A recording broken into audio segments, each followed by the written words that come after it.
Olá, bom dia, boa tarde, boa noite a todos. Eu sou Gabriel e estarei aqui para ajudar vocês no entendimento de alguns conteúdos do PET 4. Dessa vez trabalharemos com a semana 5, que vai das páginas 46 até 51, com o conteúdo de cilindros e de esferas. No entanto, antes de estudarmos esses sólidos, precisamos analisar um componente fundamental dessas figuras daí, que são os círculos. Os círculos, para a gente entender melhor como eles funcionam e por que eles não são polígonos, por exemplo, vamos estudar inicialmente o que chamamos de polígonos regulares. E o que é um polígono regular? Obviamente um polígono em que todos os seus lados eles são iguais e o mesmo vale para os ângulos. Todos os ângulos internos são iguais e todos os ângulos externos também serão iguais. Eu tenho aí inicialmente um triângulo equilátero, que é um triângulo regular, e eu vou pegar essa figura e vou aumentar o número de lados delas. No caso, passando para 4, a gente tem um quadrado. Para quinto, um pentágono regular. Para 6, hexágono regular. E conforme a gente vai aumentando mais o número de lados do nosso polígono, até que chega um ponto que é infinito. Aqui no caso da minha figura, ela não vai ser infinita. Mas, pelo menos para a gente pegar a ideia, o círculo, basicamente, ele é como se fosse um polígono regular de infinitos lados. Como o círculo ele tem uma quantidade de lados que eu não consigo contar, justamente por isso ele não é polígono. Porém, não é por ser polígono que a gente não pode determinar o que seria, entre aspas, o seu perímetro e também determinar a sua área. O perímetro de um polígono, basicamente, é a borda dele. No caso do círculo, a nossa borda vai ser a circunferência, que é basicamente como se fosse essa parte aqui destacada em cor mais escura. Uma medida que é fundamental para a gente determinar tanto a circunferência quanto a área de um círculo é o raio. O raio ele é um segmento que vai partir do centro do nosso polígono até qualquer ponto da circunferência, ou seja, qualquer ponto da borda dele. Portanto, aí a gente tem um raio aí do nosso círculo, que eu chamei de R. A circunferência, ela será 2 vezes uma constante que é π, vezes o nosso raio. E a nossa área será π, que é uma constante irracional, vezes o nosso raio ao quadrado. Estabelecendo bem o entendimento sobre círculos e circunferências, para a gente estudar cilindros e esferas, começando por cilindros, a gente tem que ter uma definição. A gente vai chamar, então, de cilindro a reunião de todos os segmentos de reta que vão partir de um círculo que está contido em um plano até outro círculo idêntico contido em um plano paralelo. E o que significa isso? Pegue 2 folhas de papel. Essas vão ser os nossos planos. Desenha o mesmo círculo nas 2 folhas de papel e deixa as folhas de papéis paralelas. Deixando elas paralelas, você vai pegar um segmento que vai sair de dentro de um círculo até o círculo na outra folha de papel. E você vai fazer isso infinitas vezes. Fazendo isso infinitas vezes, a gente tem definido o nosso cilindro. Os elementos que compõem o nosso cilindro são a altura, que está destacada aí em vermelho, que basicamente é a distância que tem entre os planos das bases.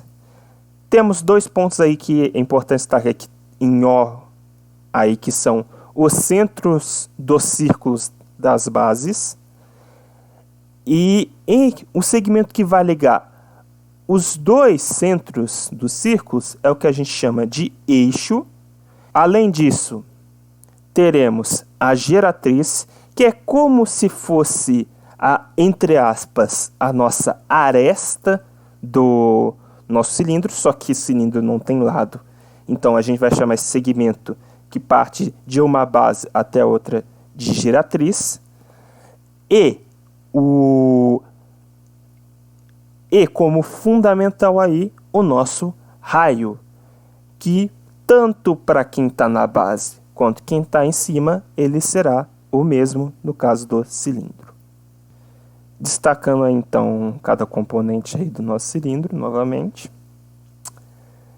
É importante a gente ressaltar que os cilindros, da mesma forma como os prismas e pirâmides, e a gente vai ver depois também com os cones, eles podem ser retos ou eles podem ser oblíquos.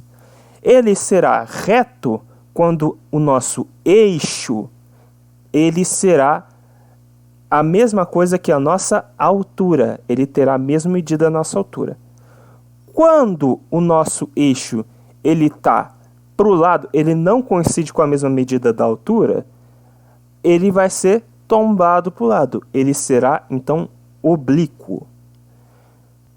Para calcularmos a área de superfície de um cilindro, é relativamente muito fácil quando ele é reto.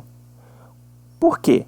Quando ele é um cilindro reto, é só a gente pegar as medidas das áreas dos círculos das bases, que no caso eles têm a mesma medida, então é 2 vezes a área do círculo, mais a planificação de quem está ali no lado. E quem está ali no lado é justamente um retângulo, que vai ter altura h e vai ter um comprimento de 2πr. Por que 2πr? A circunferência é 2 vezes π vezes r. E como esse retângulo ele cobre todo o círculo, ele dá a volta completa no círculo, esse comprimento, esse lado dele vai ser justamente a própria circunferência do círculo da base. Portanto, para calcularmos a área de superfície de um cilindro reto, é a área das bases e a área lateral. A área das bases vai ser 2 vezes a área do círculo que compõe a base. A área do círculo é πr ao quadrado, vezes 2, pois tem um em cima e outro embaixo. E a área lateral, por ser um retângulo, vai ser a altura h vezes a base, que é 2πr, e, portanto, a nossa superfície, a área de superfície será 2πr ao quadrado mais h vezes 2πr. Para o volume, a gente pode utilizar um raciocínio semelhante ao de prismas. Se a gente tem uma área da base A e altura h, o volume do nosso cilindro será A vezes h. A área da base é πr ao quadrado. Portanto, o volume será πr ao quadrado vezes h. E repare que, da mesma forma como os prismas, pouco importa se a figura que a gente está estudando ela é reta ou ela é oblíqua. No caso dos cilindros, é até mais fácil a gente visualizar, como é o caso de uma torre de CDs. Se a gente tem um monte de CD empilhado, se a gente inclina eles ou deixa ele reto, a quantidade de CDs nele continua a mesma e a altura permanece a mesma.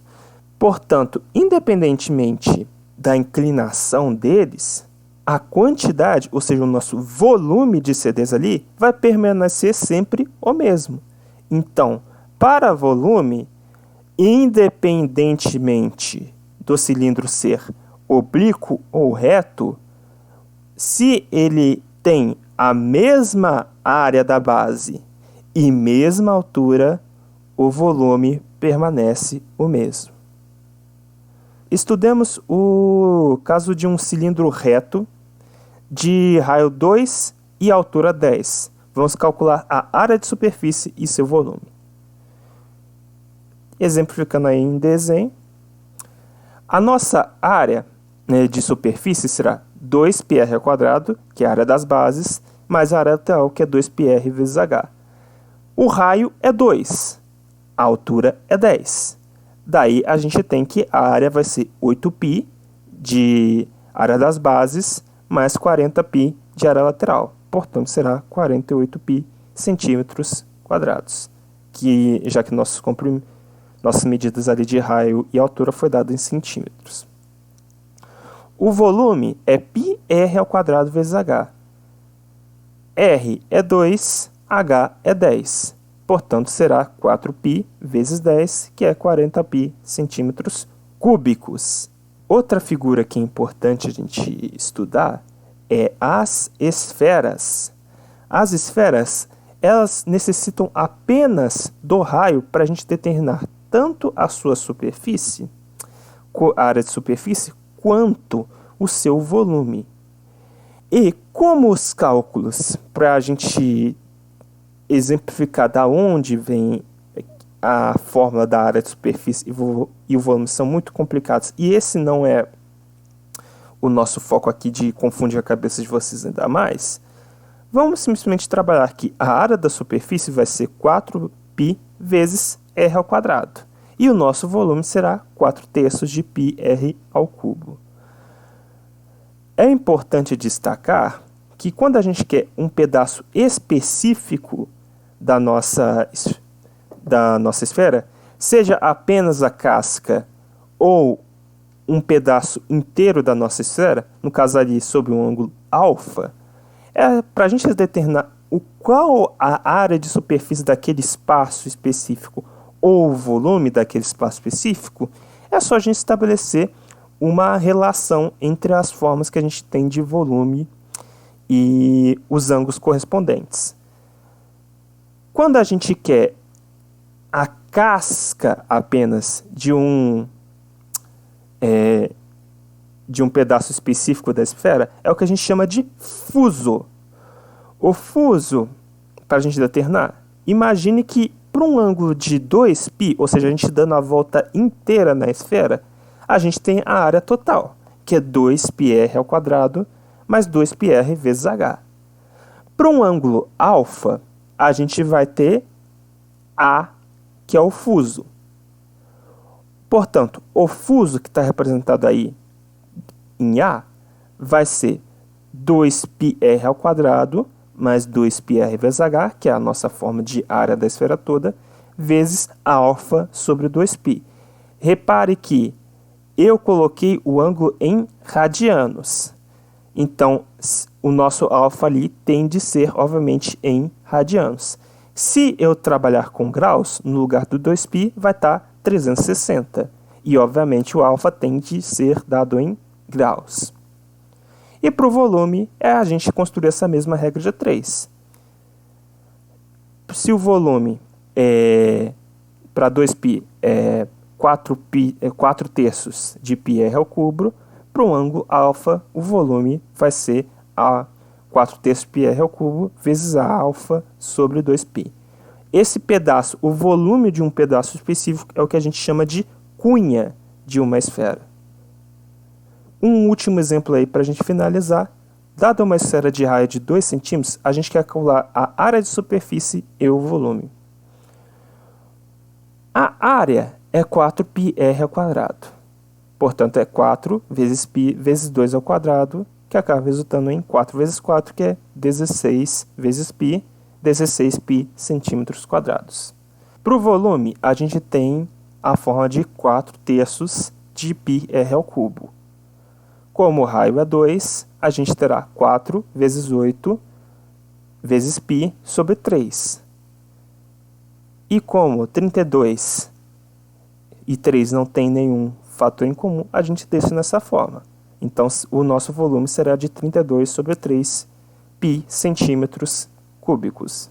No mais, é só isso. Muito obrigado pela atenção de vocês. Um forte abraço e até a próxima.